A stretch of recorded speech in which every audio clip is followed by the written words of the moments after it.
Imbuhan pinjaman ialah imbuhan asing yang diterima sebagai imbuhan baharu dalam bahasa Melayu. Imbuhan pinjaman kita ambil daripada bahasa asing.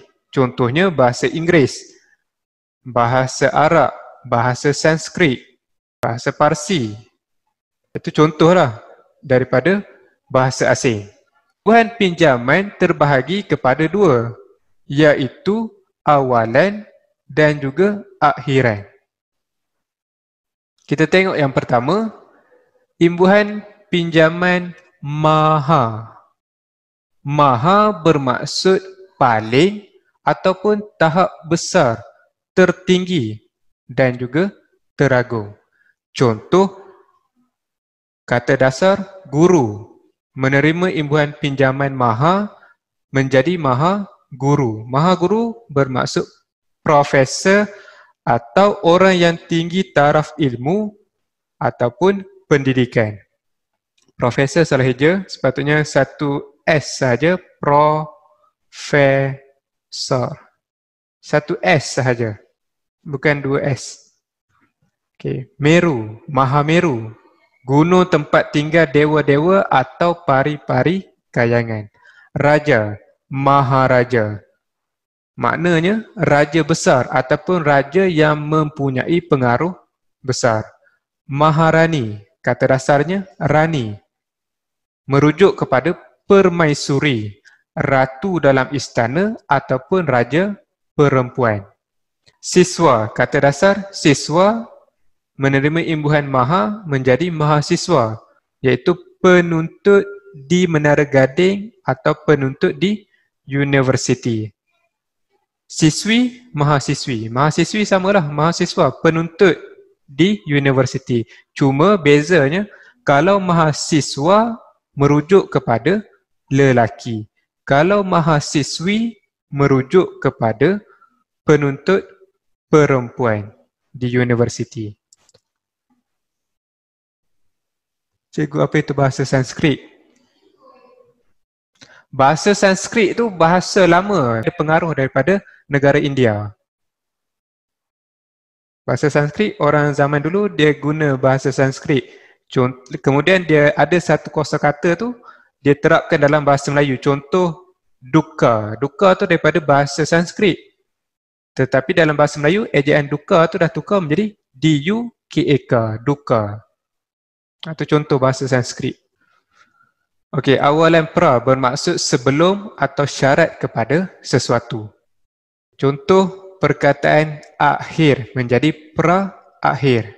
Bermaksud sebelum akhir sesuatu perlawanan ataupun pertandingan. Prakata, kata pendahuluan oleh pengarang sesebuah novel.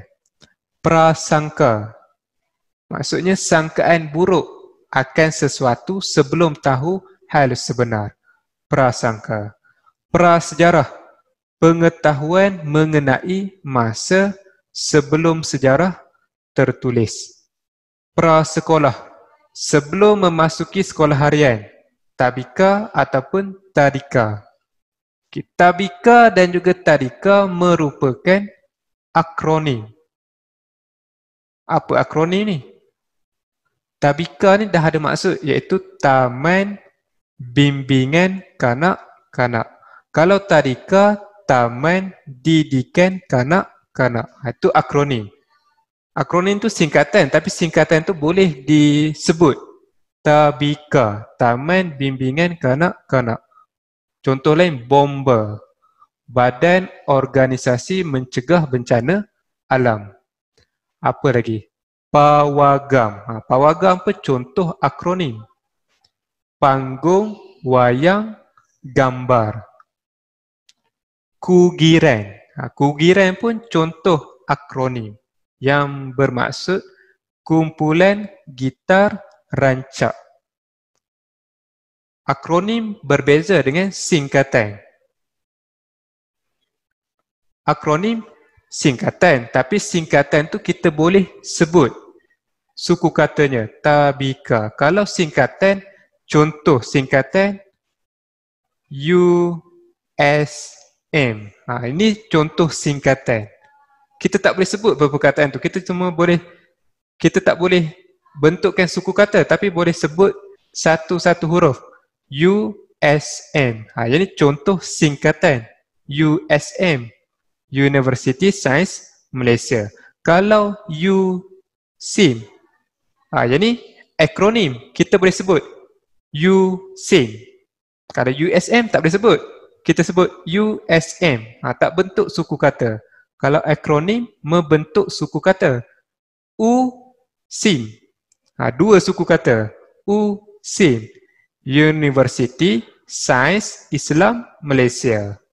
Itu contoh akronim yang boleh kita bentukkan suku kata. Prasiswazah. Prasiswazah ialah orang yang belum lulus sebagai siswazah di universiti. Pratontun.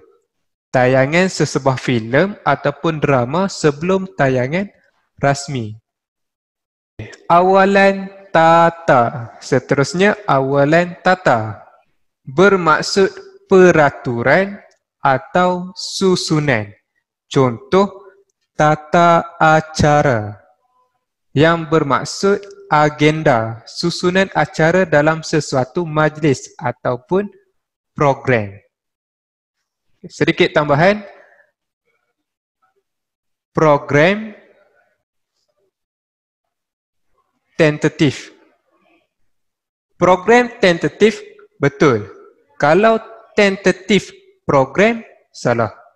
Program tentatif, betul. Program ataupun susunan acara tu yang belum rasmi lagi. Itu program tentatif. Kata dasar adab. Tata adab.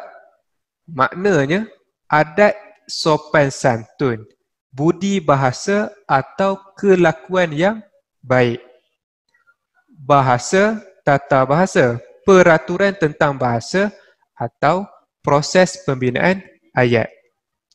Cara, tata cara, iaitu cara ataupun peraturan untuk membuat sesuatu. Adat istiadat.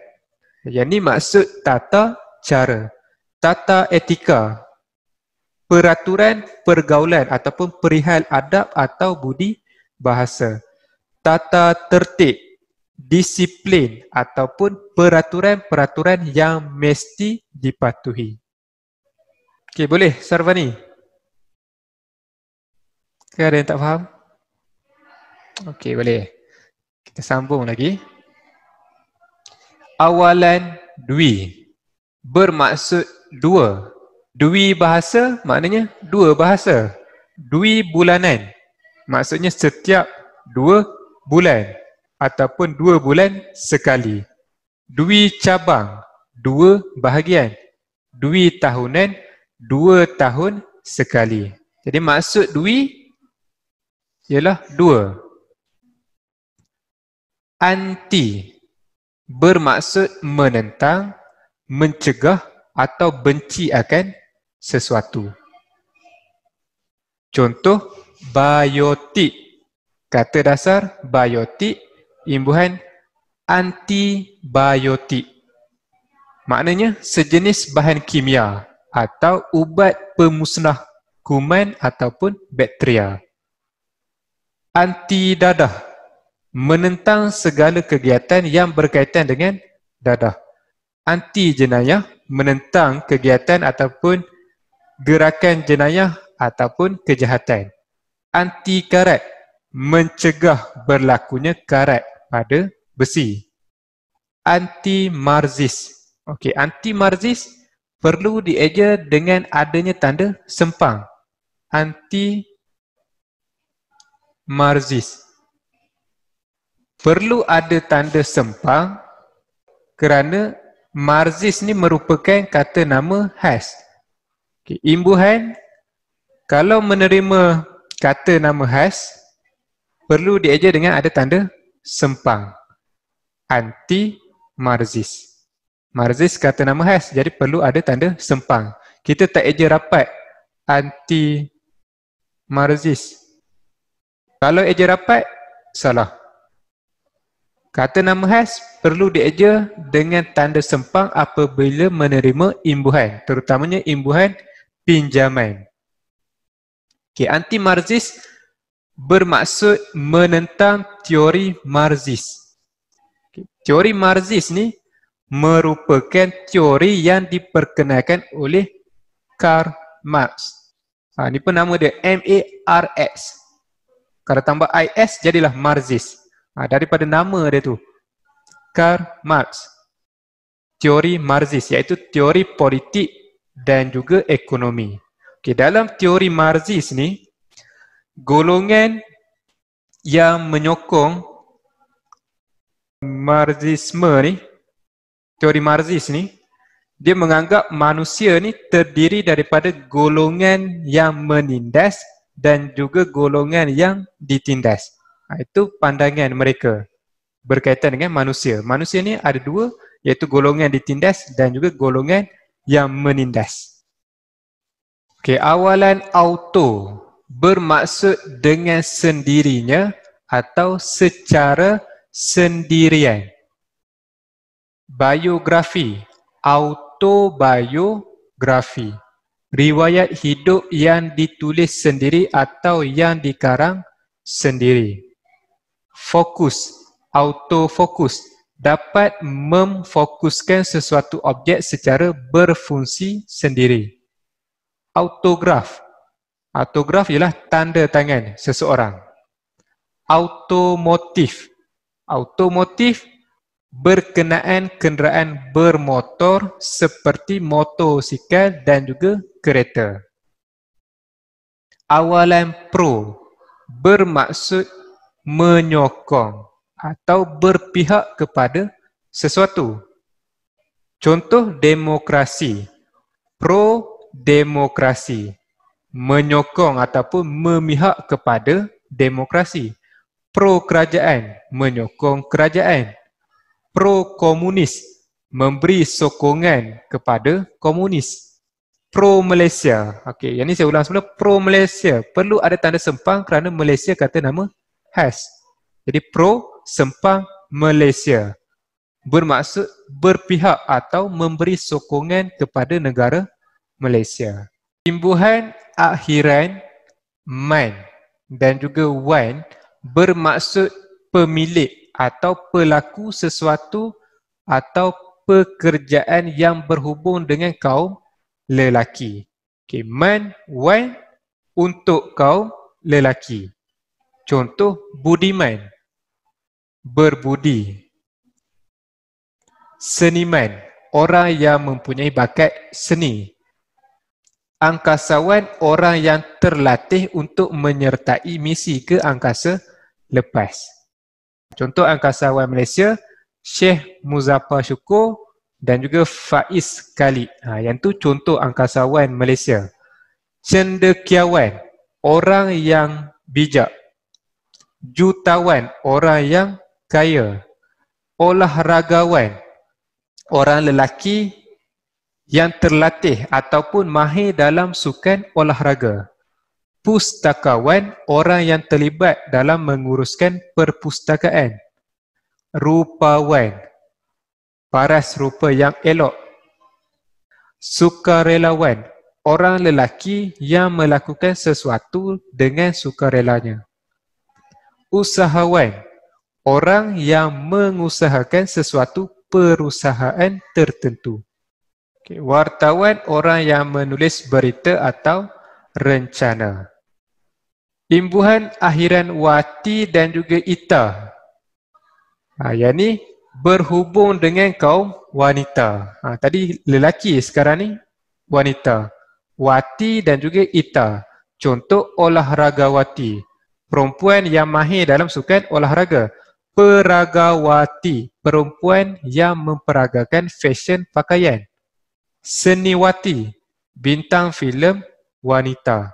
Biduanita, biduanita bermakna penyanyi perempuan, penghibur wanita atau artis wanita. Akhiran wi dan juga i mencirikan sifat yang terkandung dalam kata dasar. Contoh, duniawi, bersifat keduniaan. Manusiawi, bersifat kemanusiaan. Abadi, bermakna kekal, sepanjang hayat. Imbuhan akhiran iyah, IAH, imbuhan akhiran iyah bersifat atau mempunyai sifat. Contoh, alamiah, sesuatu yang bersifat semula jadi. Batiniah, bersifat kebatinan. Ilmiah, bersifat secara ilmu pengetahuan, keilmuan ataupun akademik. Lahiriah, pada lahirnya yang kelihatan di luar ataupun tampaknya. Rohaniah berkenaan dengan roh, batin, kejiwaan, mental dan juga spiritual. Jadi nak bezanya lahiriah dan juga rohaniah. Rohaniah dalaman, lahiriah luaran. Imbuhan akhiran isma bermaksud merujuk kepada sifat, fahaman atau sikap. Contoh, kata dasar ideal, idealisme, bercita-cita terhadap sesuatu yang unggul atau sempurna. Kapital, kapitalisme, sistem pemerintahan yang mengutamakan keuntungan. Nasional, menjadi nasionalisme, perasaan cinta akan negara bangsa sendiri yang mendalam.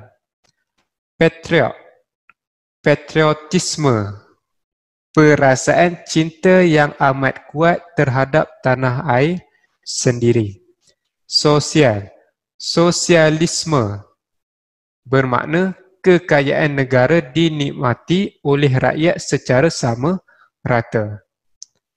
Komunis, komunisme, fahaman politik yang beriktiraf harta negara milik bersama.